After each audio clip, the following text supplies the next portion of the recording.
এক ছিল দুষ্টু ভূত, তার নাম হাবলু। সে ছিল একেবারে ভিন্ন প্রকৃতির ভূত। মানুষকে ভয় দেখানো, রাত দুপুরে চিৎকার করা এসব তার একদম পছন্দ ছিল না। সে বরং ফুল ভালোবাসত, বিশেষ করে গোলাপ ফুল। একদিন হাবলুর নজরে পড়ে গ্রামে নতুন আসা মালতী মাসির বাগানে দিকে। সুন্দর সাজানো লাল, হলুদ, নীল সব রঙের গোলাপ ফুল আছে, একসাথে ফুলের রামায়ণ রচনা করেছে। হাবলু চোখে ঝকঝক করে উঠল। তবে একটা সমস্যা ছিল, মালতী মাসি খুব ছিলেন রাগী মানুষ, ভয়ঙ্কর রকমের কৃপণ আর সন্দেহবাদী। একটি ফুল ছিঁড়লেও তিনি চিৎকার করে পুরো গ্রামকে জাগিয়ে তুলতেন।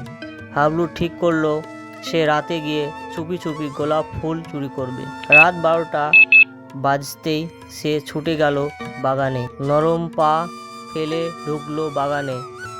হাত বাড়ালো ঠিক তখনই, কে রে ওখানে? মালতী মাসি হাতে লাঠি নিয়ে হাজির হয়। ভূত শুনে তো ভয় পায়, আজ তোকে ধরেই ছাড়বো, তারপর তোর মজা দেখাবো। হাবলু তো হতভম্ব, সে তো ভাবতে পারেনি কেউ রাতে পাহারা দেবে। সে ভ্যাবাচ্যাকা খেয়ে বলল, মাসি আমি মানুষ না ভূত। মাসি বলল, ভূত? তুই আমার হাড়ে কামড় দিবি নাকি? ফুল চুরি করবি না বাস।